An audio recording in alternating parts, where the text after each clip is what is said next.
Today we're doing some more Calculus 2 practice problems looking at Taylor and Maclaurin series. So 2 videos we looked at Taylor and Maclaurin polynomials. Now we're going to look at those polynomials. We'll call that a Taylor polynomial p sub n of x. For n amount of terms, for example, this is n1, n equals 2, n equals 3.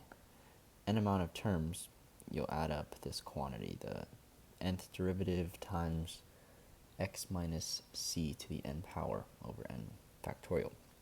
Maybe you'll have 4 or 5 terms. But what happens if we take the sum of those terms as n goes to infinity? So we just throw it into a series like this of that quantity. What is it? We call that a Taylor series, right? And remember that Maclaurin polynomials are just Taylor series, right? They're just Taylor series centered at 0. So we'll just not see these c's anywhere in it. It'll just be x to the n. But a Taylor series is more general, and it is of this form. So it's fairly similar to that video, the Taylor and Maclaurin polynomial video. Something might look like this. They'll ask you to find the Maclaurin series for f of x equals e to 3x, meaning if you're going from n equals 0 to infinity, of what would that same exact graph, that same exact polynomial with infinity amount of terms, match that of e to the 3x? So remember, it is the nth derivative evaluated at c times x minus c to the n power over n prime. Because they asked us to find the Maclaurin series, we're not going to worry about the c, or more so that c is 0, so we're going to plug in 0 into that derivative. So what we're looking for is we want to look at the first few derivatives of our function and see what could we put there that is the pattern of our derivatives. So our answer is going to be almost always x minus c to the n power over n prime. That's always going to be there, except if there's a minus c if you're centering it about a point. The only thing we're going to have to change is what's in that circle. So we'll look at the first few derivatives. We'll look at f, like the 0th derivative, if that works, right, which is just the function. The first derivative, it's going to be 3 times e3 to the 0, or 3e to the 0, or 3. Second derivative evaluated at 0, there's just going to be another 3 out there. Third derivative evaluated at 0, just going to be another 3, and this pattern will repeat. So think back to the first video of this chapter, this sequences video. If you had this series right here, this sequence 1, 3, 9, 27.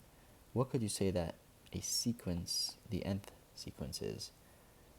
When this is n equals 1, this is n equals 3, and so on.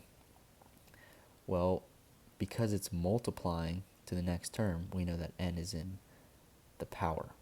And what is it multiplying by? 3. See if this works. Plug in 1, or this should be 0. This should be 2. This should be 3. Plug in 0, you're going to get 1. Plug in 1, you're going to get 3. Plug in 2, you're going to get 9. Plug in 3, you'll get 27, and so on. So this is how we could map out the pattern of those derivatives with a sequence. So we'll just throw that 3 to the n right there. And now, when you go from, if you plug in n equals 0, you should get exactly this, f of 0. When you plug in n equals 1 into that series, or the second term of that series should be exactly this. The third term of that series should be exactly this. So it's tricky for some people to realize what we did about the pattern thing, but just think that if we were finding a Taylor polynomial for e to the 3x, what would go right here, f of 0, or 1, what would go right here, 3, what would go right here, 27. So instead of dealing with e to 3x, we can just deal with a much simpler sequence, 3 to the n power, and still get the same terms. Okay, so that's all. That is the Maclaurin series, meaning if you were to put out 100 terms or infinity terms out of the series, it would match up exactly to our function. So that's a pretty simple problem. We can look at a harder one with cosine, because sometimes it's harder to find derivatives. If it's harder to find derivatives, it's harder to find, a pattern of those derivatives. But we know it's going to be of this form, n equals 0 to infinity. It's a Taylor series, but we're centering about 0, so it's really just a Maclaurin series. And these go here. All we have to figure out is what to put right here, the pattern of the derivatives. So let's look at f of 0, f prime of 0, f double prime of 0, f triple prime of 0, probably the fourth derivative of our function as well. Plug in 0 into cosine, you get 1. Plug 0 into the derivative of cosine, you'll get 0. Plug 0 into the second derivative of cosine, you'll get negative 1. This pattern will repeat. So, how could we change this function to accommodate that? What if we did... Here's what I want to do. I want to actually write out the Maclaurin polynomial, because I think what's going to happen is this x to the n is going to change. So it's not always going to be x to the n, because basically we want to skip every other term. We don't want there to be any x. And we can't do that with something right here. Like, we can definitely see that it's alternating between 1 and negative 1 and 1. So we could just throw that down. There is an alternating term. But this will include every power of x. X to the first power, x to the second power. Or this one's x to the first power, this one's x to the second, x to the third. And we want to skip every odd power of x. So for example, this series will look like this. 1 plus, and then we have 0x over 1 plus negative 1x squared over 2 plus 0x cubed over 6, right? Because these are the factorials. First factorial, second factorial, and third factorial.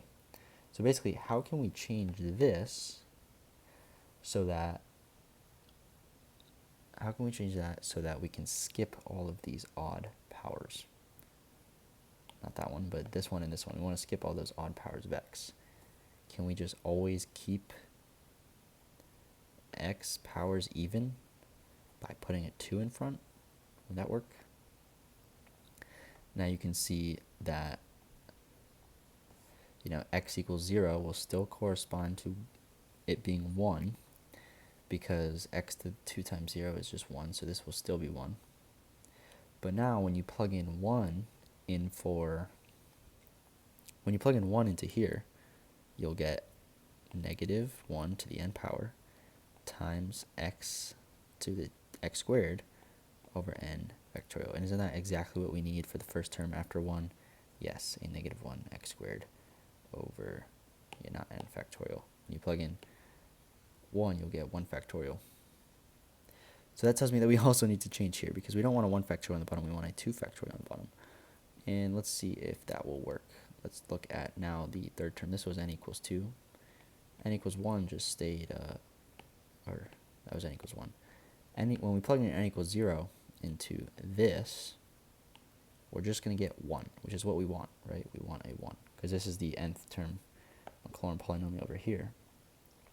And even though this is the third term of our Maclaurin polynomial, it's fine that this is the second, because we're still going to get the same result. They're just different n's. So this is n equals 1. What happens at n equals 2? Recall that we're going to want, what would be the next term in our polynomial? After the 0x cubed over 6, we would want, well, what's the fourth derivative evaluated at 0? Fourth derivative of cosine is cosine. Cosine evaluated at 0 is 1. 1x to the 4 over, instead of writing 4 factorial, I'll write it as 2.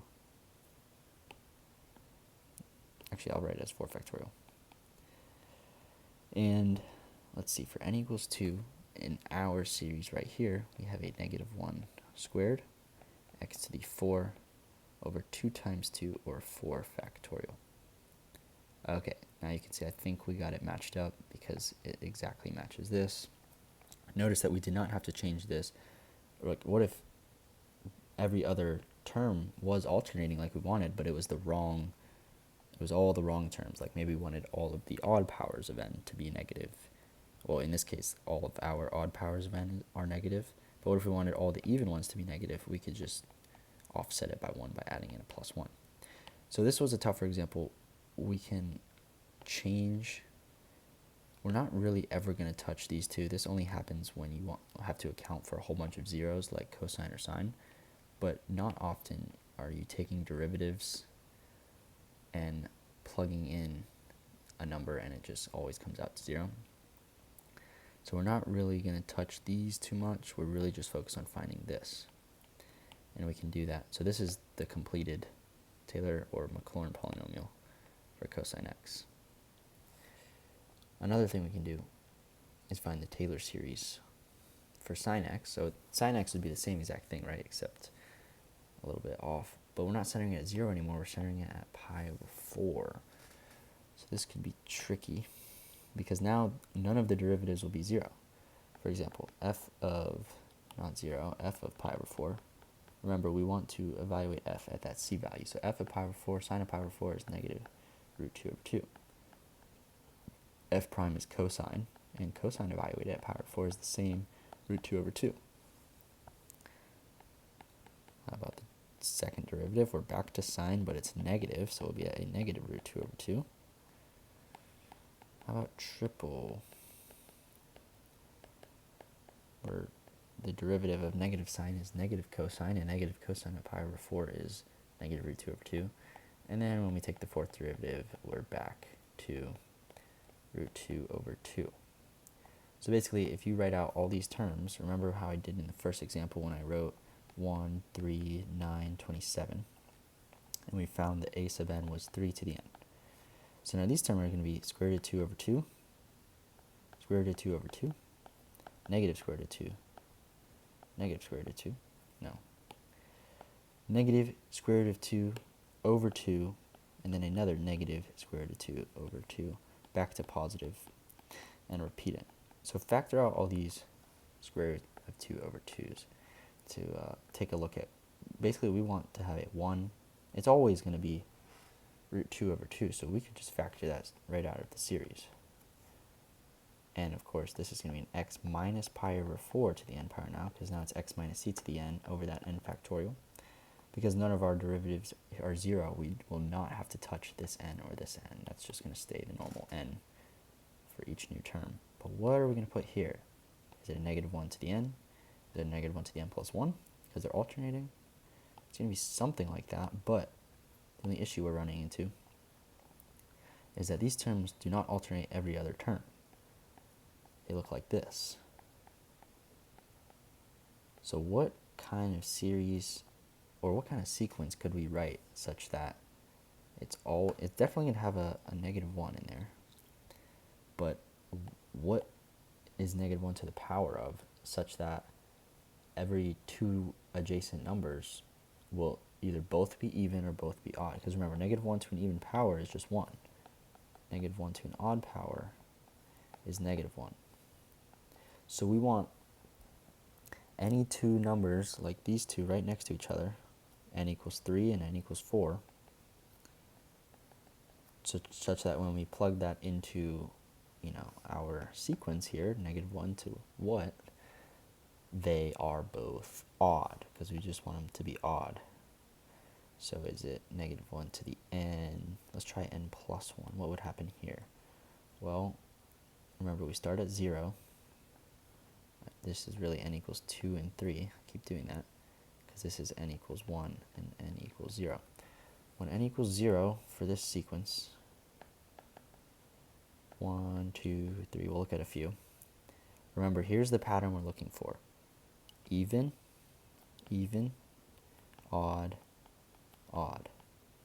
Even, even, odd, odd. Even, even, odd, odd, right? So what we want to see here is an even, even, odd, odd. So what happens when you plug in 0? You get 0 times 1, which is 0. 0 is even, so we should be good on all of those. We're always going to have an even. Let's move that a little bit down. We're always going to have an even there for n equals 0. Might take us a few times. So what if we plug in a 1 now? Well, a 1 times a 2 is even, okay. How happens when you plug in a 2? You have a 2 times a 3, which is still even. Remember, we want that to be an odd. So this series does not work. And what if we do something else. What if we do an n times n minus 1?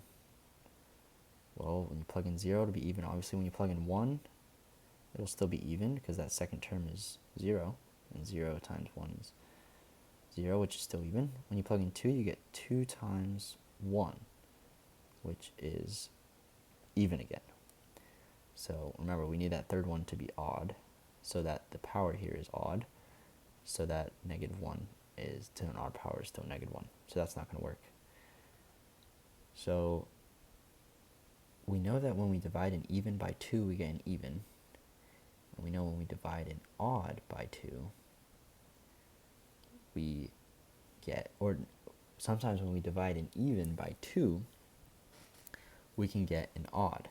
For example, 6 divided by 2 is a odd 3. So I think we were close with that n and n minus 1. But what if we just divide that by 2? It's obviously going to be even for 0. What happens when you plug in 1? It's still even, because it's still 0. And negative 1 0 is 1. What happens when you plug in 2? You have 2 times 1 divided by 2. Oh, that's just 1. So we're back to odd. When you plug in 3, you get 3 times 2 over 2. 2 over 2 cancel, you're just left with that 3. So that's odd. Let's just check that with 2 more. Let's make sure it's even, and then let's make sure that it's odd again. When you plug in 4, you get 4, and remember, we're plugging in 4, 5, and 6 into there. When you plug in 4, you get 4 times 3, that's 12, divided by 2, which is 6, which is even, okay? So we're back to even. Hopefully the same for n equals 5. When you plug in n equals 5, you get 5 times 4, which is 20, divided by 2 is 10, which is still even. How about 6? You really want it to go back to odd right now to have the right pattern, right? When you plug in 6, you have 6 times 5, which is 30. 30 divided by 2 is 15. So now we are finally back to odd. So it looks like we have finally found the pattern. This right here, in the power of negative 1, will keep spitting us in out. Even, even, odd, odd, even, odd, odd. And remember that if we were to put a negative, or a root 2 over 2 over that, we have now, this is the nth pattern for all of those derivatives of sine at pi over 4. So that is what we would throw right here. But remember, we took the root 2 over 2 out. And we were left with n minus 1 over 2. So now this correctly matches all those derivatives. So that's the only tricky part of finding Taylor series. Is sometimes this is hard to find, and other times you may have to change these to match those derivatives. Otherwise, that is how you do the Taylor series and Maclaurin series for different functions. So they're just Maclaurin polynomials with an infinity amount of terms. That's how we do them.